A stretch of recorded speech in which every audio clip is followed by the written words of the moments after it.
Puranoticia.cl presenta Conexión Pura Noticia. Las entrevistas más relevantes, los contactos con nuestros analistas y los despachos más destacados te los mostramos en Conexión Pura Noticia. Bienvenidos.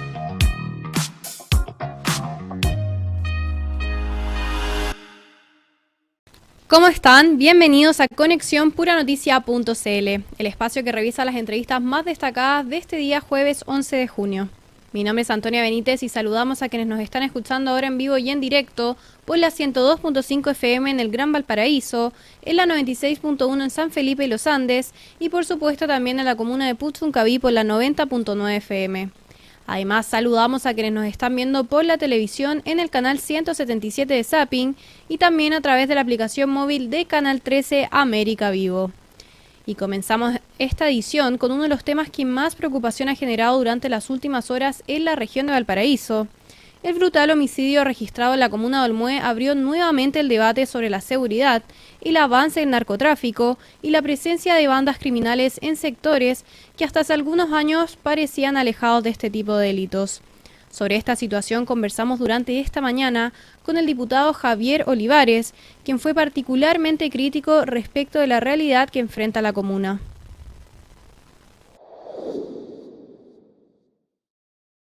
Diputado, recién escuchábamos ahí al alcalde de la comuna de Olmué, ¿cierto? A Jorge Gil, quien aseguraba que esto era un hecho aislado, un hombre que termina perdiendo la vida con 20 disparos.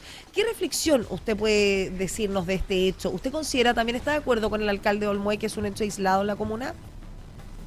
En general yo no estoy de acuerdo en absolutamente nada con el alcalde de Olmué. La verdad de las cosas es que los hechos aislados terminan de ser aislados cuando ya no son aislados, dijo una vez un escritor canadiense. Por tanto, hay que explicarle al alcalde y hay que hacerle entender que estos temas aislados evidentemente dejan de serlo cuando ya acontecen. Por tanto, deja la sensación primero de que viven en una comuna diferente. Yo soy vecino de la comuna de Olmué, las personas pasan precisamente por donde yo vivo, se escuchan balazos a diario, hay dificultades propias además de seguridad en las principales arterias de la avenida Itzman, para qué decir en toda la parte de la bajada, en la parte también de Los Chaparros.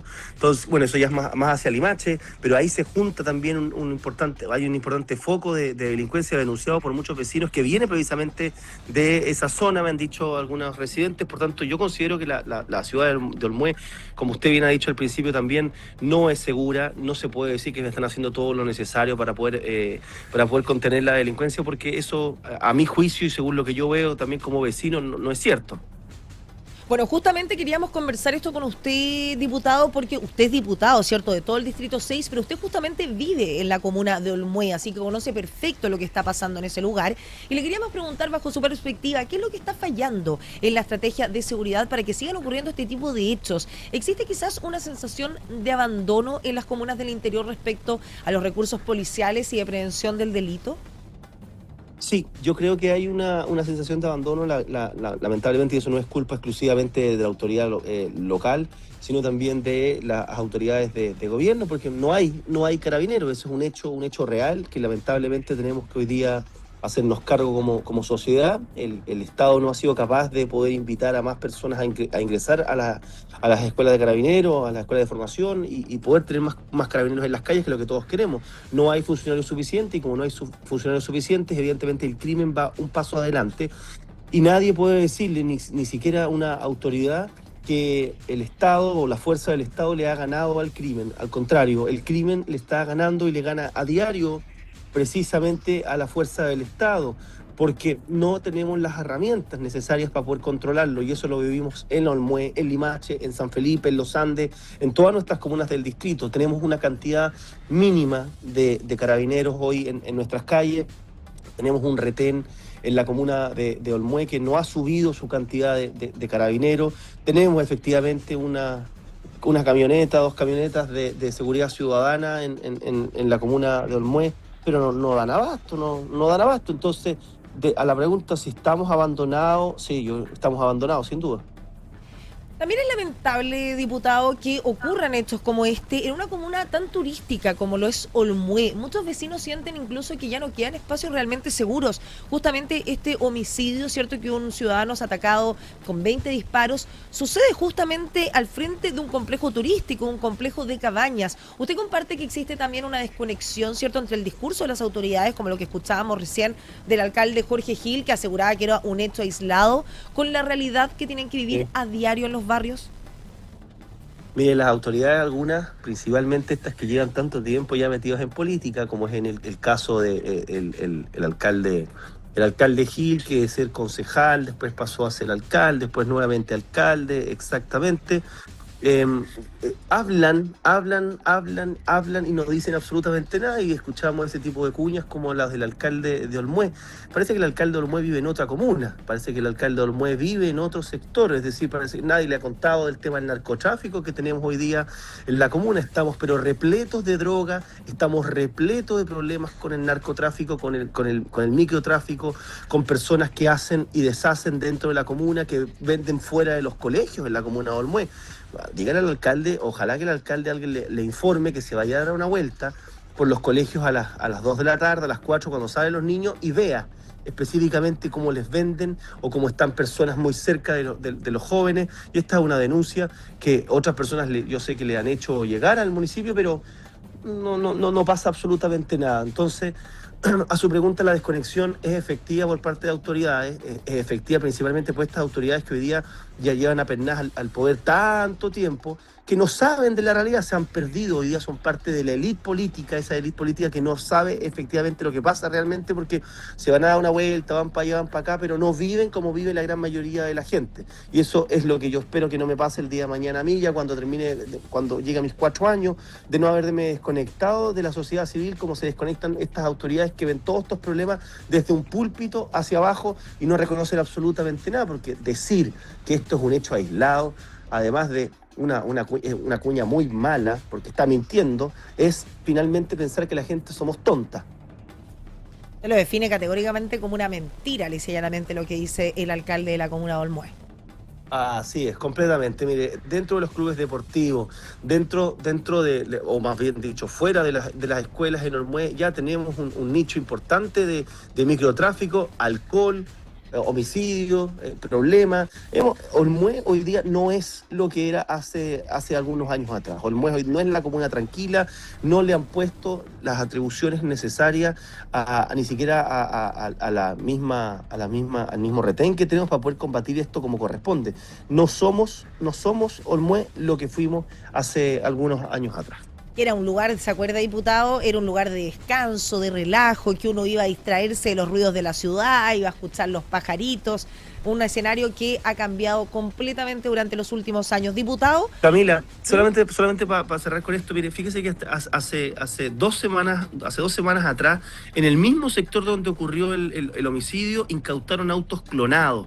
Entonces, usted va a decir también que el alcalde va a decir que esos son hechos aislados.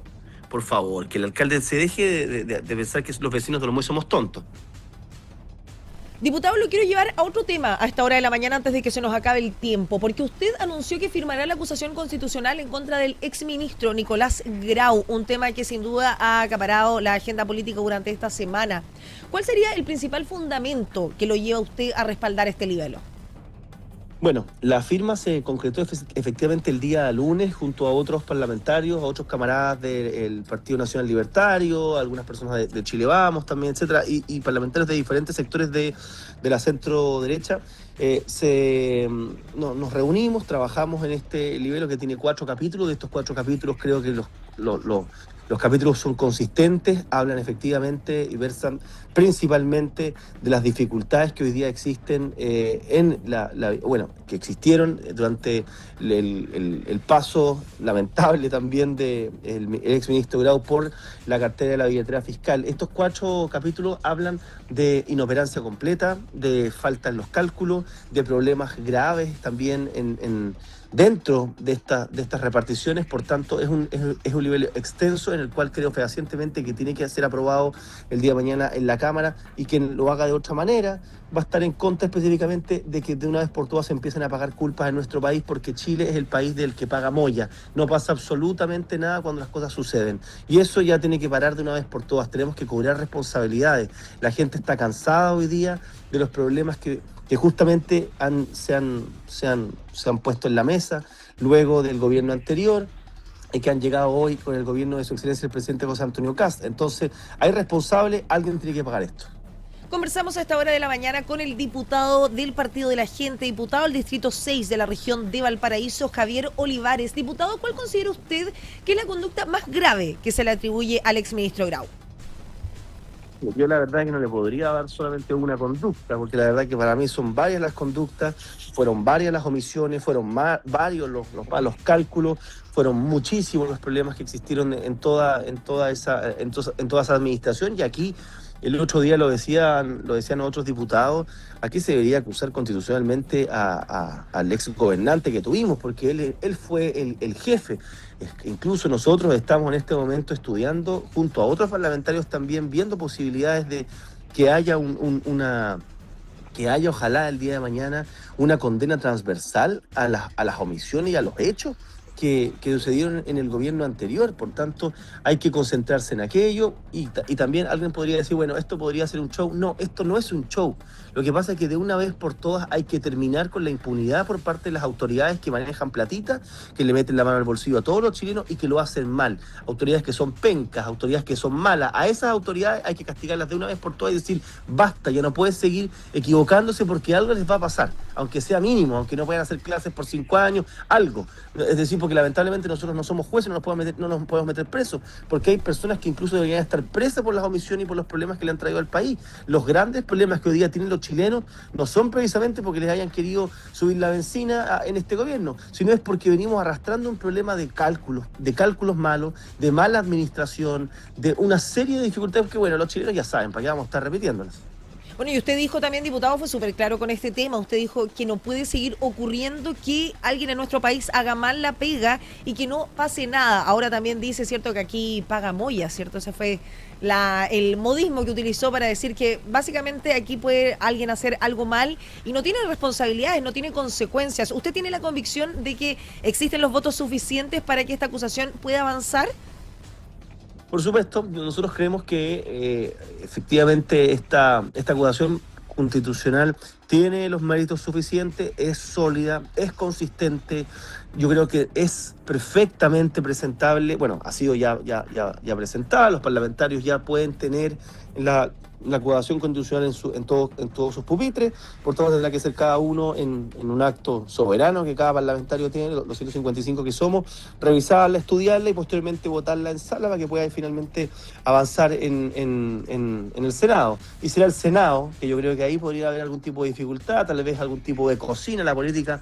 Lamentablemente se cocinan muchas cosas que a veces la gente no siempre sabe, pero ahí se van transando cosas. Yo espero que aquí no se cocine ninguna cosa y que justamente esa derechita que a veces es media amarilla no salve al ministro Grau, como salvaron en su momento también a Pardo y como han salvado tantos otros para atrás. Bueno, sin duda desde puranoticia.cl vamos a estar atentos a cómo avance esta información al interior del Congreso Nacional. Diputado del Partido de la Gente, Javier Olivares, muchas gracias por haber estado con nosotros durante esta mañana en Pura Noticia Matinal. Un saludo para usted, Camila, un abrazo grande y cariños también para don Jorge. Muchos abrazos. En su nombre se los vamos a enviar. Muchas gracias, diputado. Eso. Chao, que les vaya muy bien. Buenos días. Y estas fueron las declaraciones del diputado Javier Olivares, quien advirtió sobre el avance del narcotráfico y además cuestionó las visiones que califican como hechos aislados situaciones de extrema violencia, como la ocurrida esta semana en Olmué. Y de la seguridad pasamos a la política nacional. Durante esta jornada también analizamos los resultados de la más reciente encuesta CEP, sondeo que mostró una desaprobación del 52% a la gestión del presidente José Antonio Kast, y que volvió a instalar el debate sobre la evaluación ciudadana al actual gobierno. Para profundizar en estas cifras, conversamos con el analista político Felipe Vergara.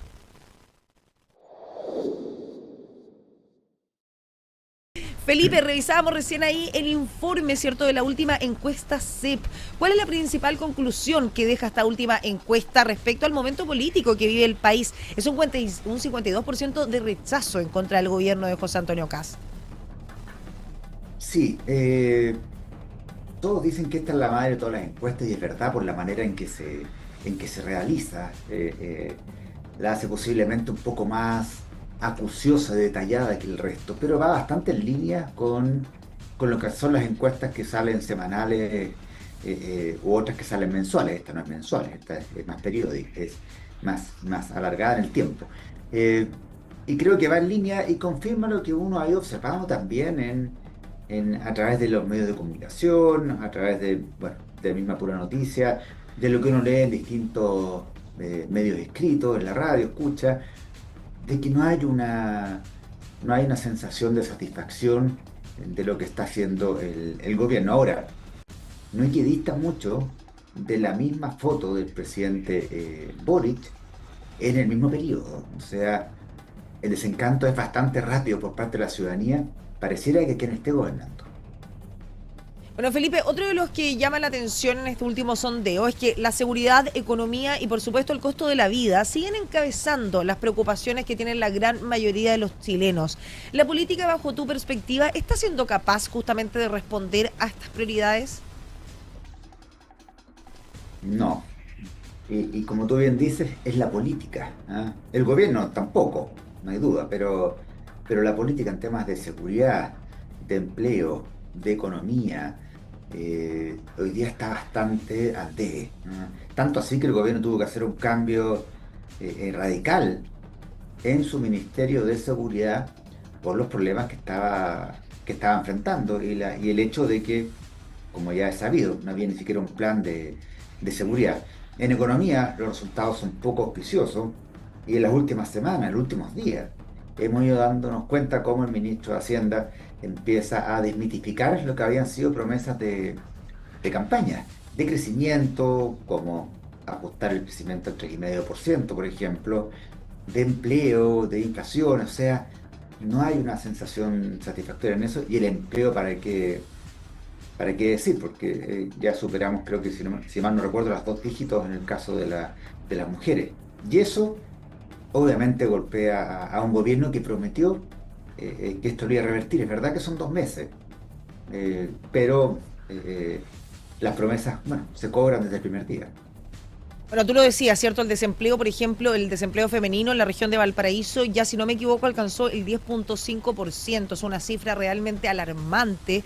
Y generalmente es el descontento general de la ciudadanía, que siente que más allá de no ver resultados concretos, tampoco se ven acciones concretas. Lo hemos visto también en la seguridad de nuestra región de Valparaíso, que pareciera, como tú lo decías, ¿cierto?, no haber un plan, no haber una forma estratégica de abarcar lo que está pasando, que fueron las promesas de campaña. Si eso es la verdad, la gente está pidiendo lo que votó. Sí, claro, aún más. No solo lo digo yo, porque eso podría ser muy relativo. La ex ministra de Seguridad sinceró que no había un plan. O sea, pese a que el presidente en campaña había planteado el plan, no me acuerdo cómo se llama, Frontera Segura, no me acuerdo cuál era el nombre que puso en uno de sus propagandas. Escudo fronterizo, creo que era el nombre. Escudo fronterizo, algo así se llamaba, claro. No había plan, ¿ah? O sea, después de 12 años procurando llegar a la moneda, lleguen a la moneda y no haya un plan de seguridad, que es el caballito de batalla. Bueno, a la ciudadanía le moleste. Por eso este hipotético veranito de 100 días no fue más de 2 semanas e inmediatamente empezó a caer en las encuestas.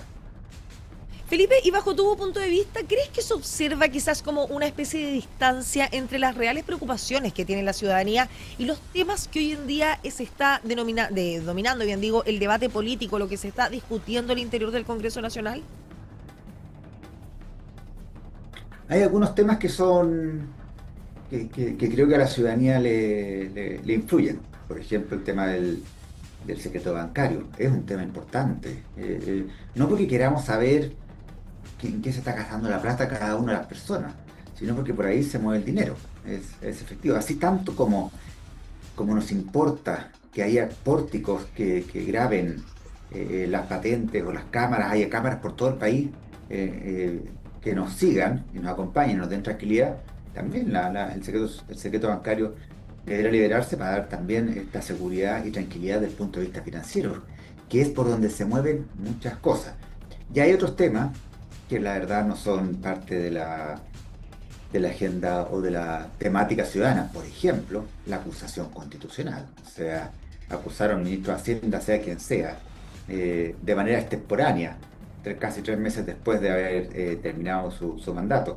Un ministro que además tuvo 6 meses en ese cargo, y que va a dedicar tiempo de la agenda legislativa a revisar la acusación constitucional, es simplemente estar en otro estadio. Y eso a uno le preocupa, le ocupa también. Y cuando escucha al gobierno, y parte del resultado de la encuesta, cuando escucha al gobierno, ve que hay una desconexión absoluta con el sufrimiento y el dolor que está teniendo la gente hoy día, la ciudadanía hoy día. Cuando se hablan de las contribuciones, ¿ya? Y que eso va a aliviar a la clase media, cuando realmente va a aliviar a un de la clase media, la verdad es que ni siquiera muchas no pagan ni contribuciones porque no tienen vivienda propia, esa es la realidad. Claro, esto beneficia solo al 5% de los adultos mayores ricos de este país, ¿ya? Que nos vamos a ver, yo me voy a ver beneficiario, tengo que ser súper sincero, maravilloso, ¿ya? Pero no todavía, no tengo 65, ¿ya? Pero en su minuto obviamente me voy a ver beneficiado, pero eso no es justo, ¿ya? No es correcto. Entonces, ¿cuál es la brújula que tiene el gobierno?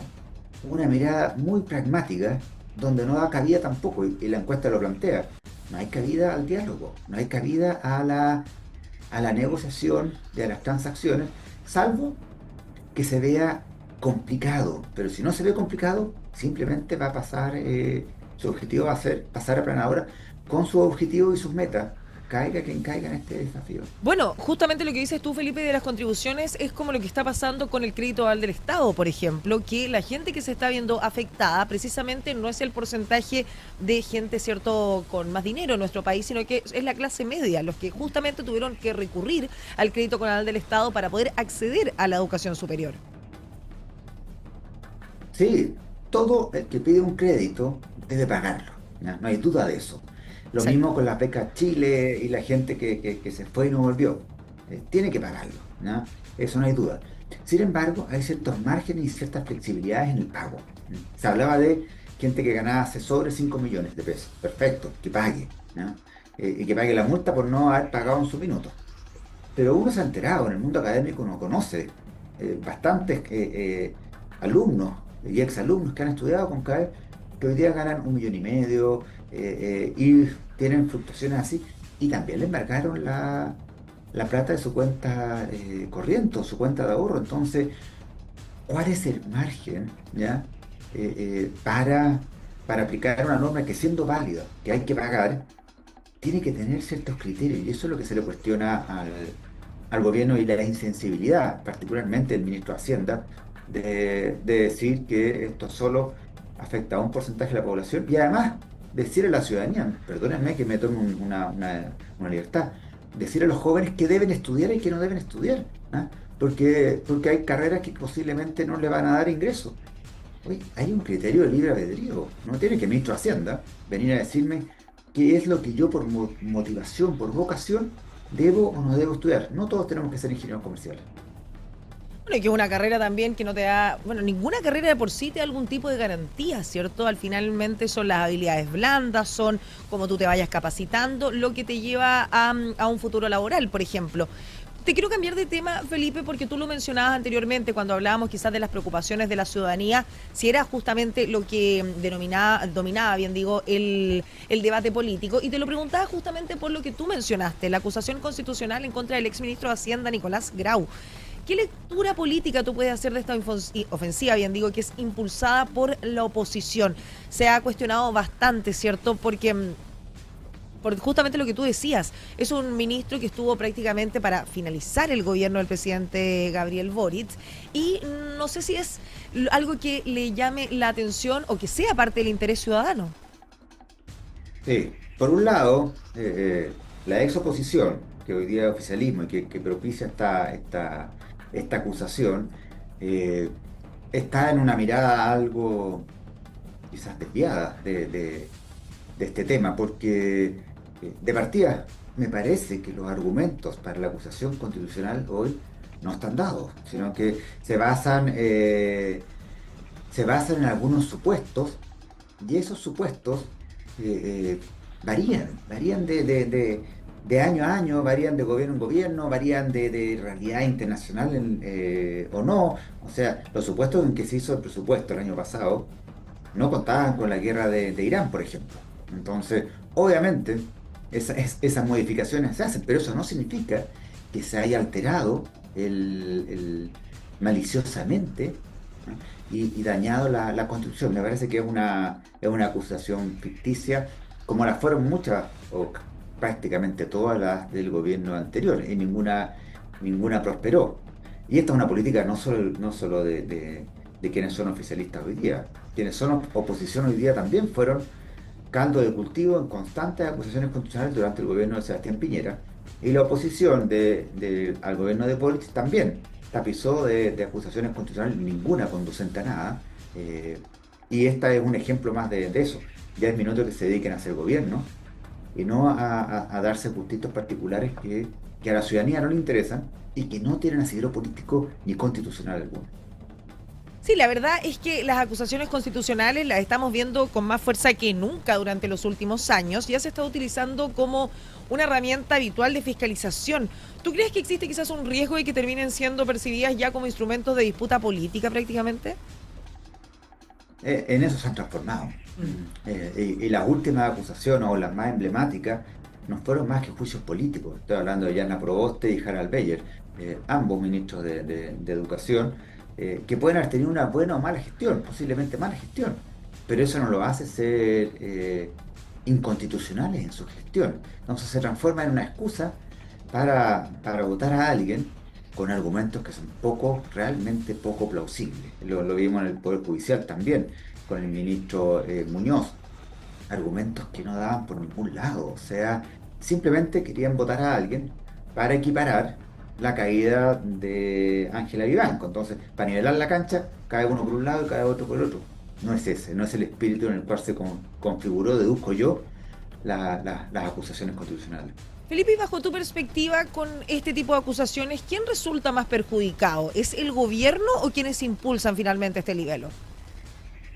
Yo creo que quienes impulsan, porque la ciudadanía se pone atenta, observa, y se da cuenta que esto no es más que un show, y lamentablemente, muy lamentablemente, tiene un asidero habitual, que es la Cámara de Diputados, ¿no?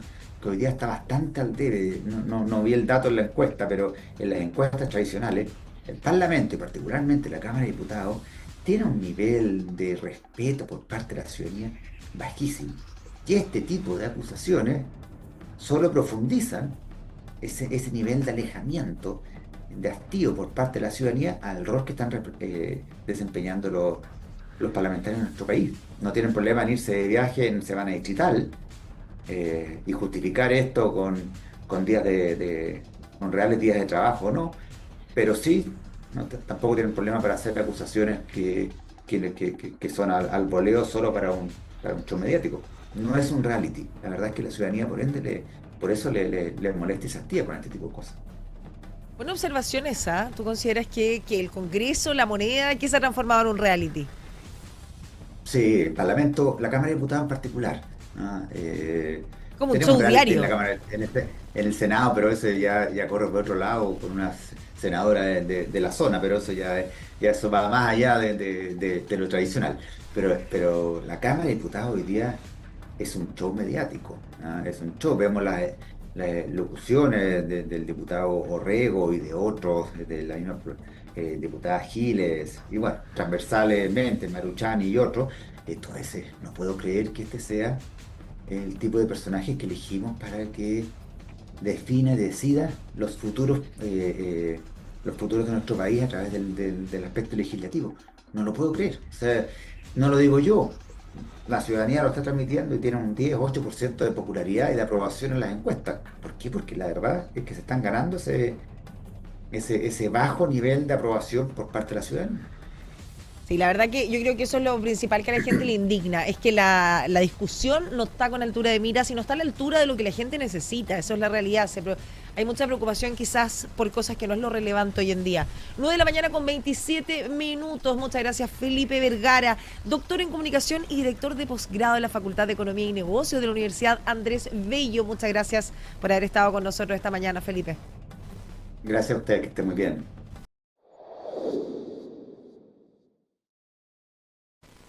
Y este fue el interesante análisis de Felipe Vergara respecto de las cifras que arroja la encuesta CEP y los desafíos que enfrenta el Ejecutivo para mejorar su evaluación ciudadana. Y con esta información hacemos una breve pausa comercial y ya estamos de regreso con más entrevistas acá en conexiónpuranoticia.cl.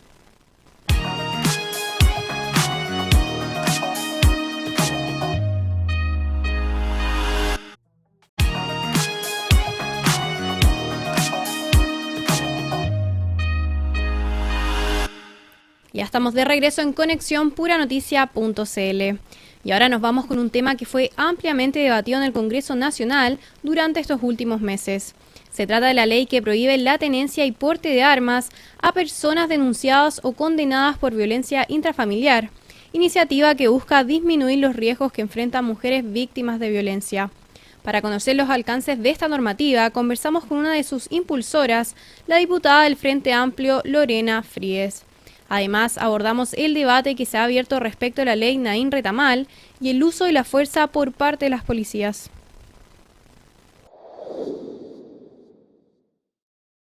Diputada, ¿qué problema concreto busca resolver esta nueva ley y por qué era necesario legislar en esta materia? Bueno, hay dos factores que llevaron a la presentación de esta iniciativa. La primera, el aumento en la circulación de armas y también el aumento de uso de armas en los homicidios, que si bien el último año ha bajado un par de puntos, claramente han subido en los últimos 5 o 6 años. Y en ese sentido, una vez que circulan más armas, por cierto, eso pone en riesgo a todo el entorno, y en el caso de que estas armas se tengan en la casa, obviamente, y que hayan cuadros o situaciones de violencia, este riesgo obviamente aumenta. Eso por un lado. Y por otro lado, que se ha visto también que un porcentaje de los femicidios se cometen con armas de fuego, y el problema de las armas de fuego es que aumentan exponencialmente las posibilidades de perder la vida. Y en ese sentido, este proyecto lo que busca es que en ese tramo, sobre todo a partir de la denuncia y hasta que se condene, no exista ese riesgo que muchas mujeres han denunciado, o que incluso evita o ralentiza que las mujeres denuncien por la intimidación que produce tener un arma en el hogar. Generalmente, obviamente, son varones, esto lo muestra, digamos, el registro de inscripción de armas. La gran mayoría de armas son adquiridas por varones, y eventualmente entonces, cuando hay riesgo de violencia, el arma hace que ese riesgo aumente mucho.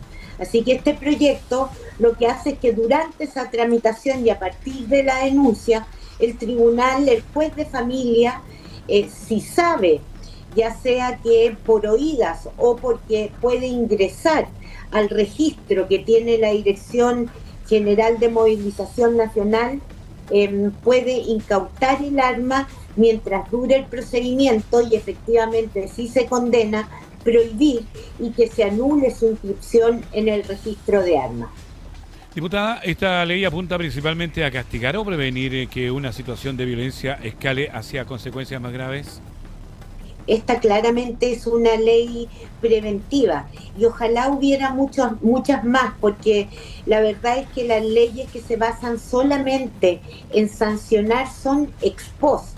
Aquí lo que estamos tratando de hacer es evitar muertes, y en ese sentido califico, digamos, las armas como una herramienta que no es neutral dentro del marco de situaciones de violencia intrafamiliar. Diputada, finalmente quisiéramos llevarla a otro debate que se está instalando. El Partido Comunista presentó una propuesta para modificar aspectos de la ley Naín Retamal. ¿Cuál es su opinión sobre esta iniciativa?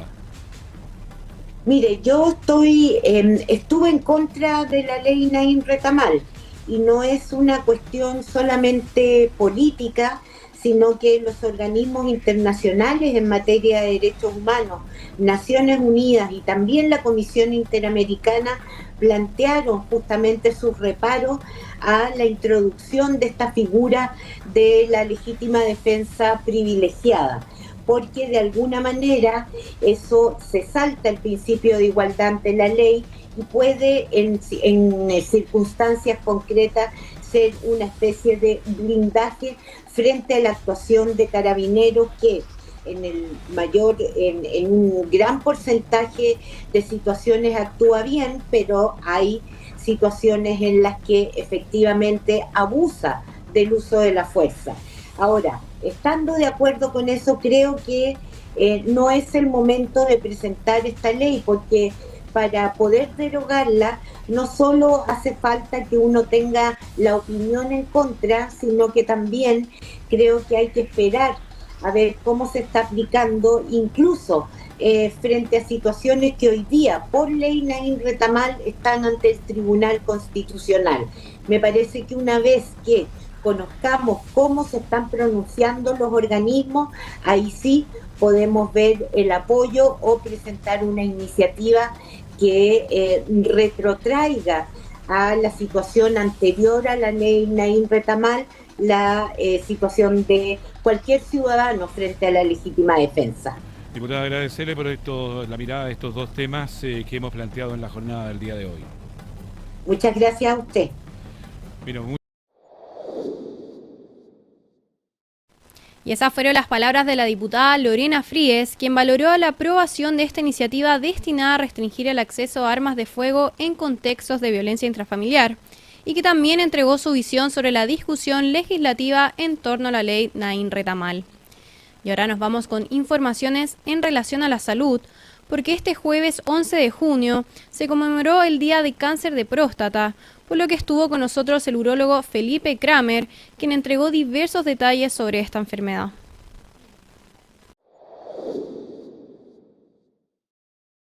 Doctor, vamos a partir por dimensionar un poco el problema. ¿Qué tan frecuente es hoy el cáncer de próstata en nuestro país? Bueno, el cáncer de próstata actualmente es el cáncer que más se diagnostica en los hombres a nivel nacional. De hecho, sobre los 50 años, el cáncer más común de los hombres por lejos, y cerca de 11.000 personas se diagnostican al año en nuestro país. Así que es un problema que es muy frecuente y por supuesto que a medida que nuestra población vive más años, también es más probable que se diagnostiquen más pacientes con cáncer de próstata cada año. Doctor, usted plantea que es una enfermedad con muy buen pronóstico si se detecta a tiempo. ¿Qué tan importante es el diagnóstico precoz? Bueno, yo creo que es una de las cosas más importantes, si no la fundamental en estos pacientes, principalmente porque si nosotros logramos diagnosticar a tiempo a los pacientes con cáncer de próstata, la probabilidad de ofrecerle un tratamiento con intención curativa, o sea, erradicar el cáncer de manera definitiva, es bastante alta. O sea, lo ideal siempre es diagnosticar al paciente cuando el cáncer está partiendo y ojalá no cuando ya esté en un estado un poco más avanzado, incluso metastásico. Conversamos con el urólogo de la Clínica Ciudad del Mar, Felipe Kramer. Doctor, ¿a qué edad debería comenzar los controles preventivos en nosotros los hombres? Es una muy buena pregunta, la verdad, Ricardo. Si uno va a las guías clínicas internacionales, tanto la americana como la europea, lo que se sugiere es que los hombres ya a los 50 años acudan al control con su urólogo, también puede ser eventualmente un médico general, al menos para pedir un antígeno prostático y ojalá, bueno, con el profesional, digamos, el especialista, para que haga un buen examen físico. Y también hay algún grupo de pacientes que se les recomienda partir un poquito antes, ya a los 45 años, que son los pacientes de raza afroamericana, que en nuestro país no es muy alta la población, o los pacientes que han tenido un familiar de primer grado que haya tenido cáncer de próstata joven, o sea, antes de los 70 años nosotros decimos. Doctor, bueno, aquí hay una cosa de machismo entre también este examen. Hay muchos hombres que no se lo hacen porque tienen una mala información con respecto a él. ¿Cuál sería la indicación? Porque lamentablemente en Chile somos un país machista. Claro. Yo creo que hay muchos mitos acerca del ir al urólogo en general. Los hombres son malos para ir al doctor en general, a menos que tengan alguna molestia o algo realmente que los aqueje. Si no, es muy difícil que el hombre vaya como un control preventivo, por decirlo de alguna manera. Pero la verdad es que cada vez vemos más pacientes que son más preocupados de su salud y que van viendo, por supuesto, las mismas cifras de las que nosotros estábamos conversando recién. Y por ende vienen al control cuando corresponde, y con eso uno logra muchas veces diagnosticar las cosas en el mejor momento y evitar las complicaciones de no hacerlo. Entonces yo invito en general a que los hombres vayan a control con su médico, ojalá consulten con algún especialista en urología, ya que lo más importante es ver cómo está el paciente, preguntarle por sus síntomas, ojalá examinarlo también y por supuesto pedir un antígeno prostático, que es un examen que hoy en día nos ayuda bastante en estos casos. Eso le iba a preguntar porque hay muchas personas que asocian la prevención únicamente al examen físico. Usted me habla de este examen que es tremendamente importante y que no tiene tal vez la vulnerabilidad masculina que tiene el tacto rectal, por ejemplo. Claro, o sea, el tacto rectal es algo que nosotros todavía ocupamos. Cada vez se discute un poco más qué tan necesario es hacerlo. Es algo que yo creo que en este minuto se han visto algunos estudios que mencionan que quizás no es lo más importante, pero al menos a mí personalmente me gusta a los pacientes el primer control que van, al menos hacerle un examen físico completo. La verdad que los pacientes se dan cuenta que no es lo que ellos piensan que es tampoco. Siempre uno resguarda, por supuesto, la intimidad y la privacidad del paciente. Si el paciente en verdad está muy incómodo, uno no, trata de evitarlo. Pero lo más importante es, por supuesto, tener en contexto el paciente el antígeno prostático y ir comparándolo también con los que él ha tenido antes. Si no ha tenido ninguno, quizás hacer un control más precoz, etcétera. A propósito de esto, porque hay aquí una mezcla entre miedo, vergüenza, los mitos que hablábamos recién, principalmente son algunas de las razones más frecuentes para que nosotros los hombres vamos al urólogo. Sí, claro, o sea, yo como le decía, yo creo que hay muchos mitos al respecto, cada vez menos, eso sí. Yo creo que los hombres cada vez han tenido más o han adquirido mayores responsabilidades o se han sentido más llamados a ir a los controles que les corresponden, y por ende también cuando vienen se han dado cuenta de que no es lo terrible que ellos piensan, que muchas veces puede cambiar el destino de su enfermedad el venir en un momento adecuado. Y la verdad eso también ha sido algo bien positivo, yo creo, en los últimos años principalmente. Conversamos con el urólogo de la Clínica Ciudad del Mar, Felipe Kramer.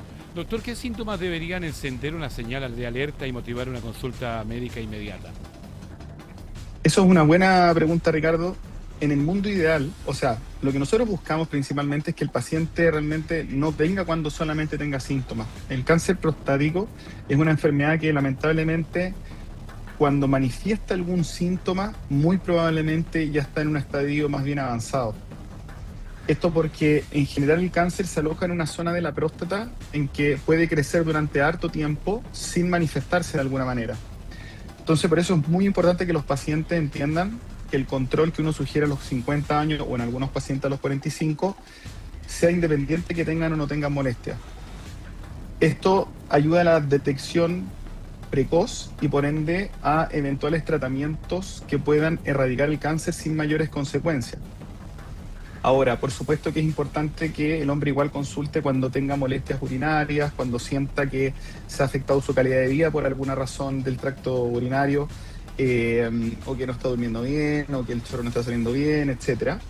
Pero muchas veces esos síntomas son más producidos por el crecimiento de la próstata que por un cáncer maligno, cosa que es distinta.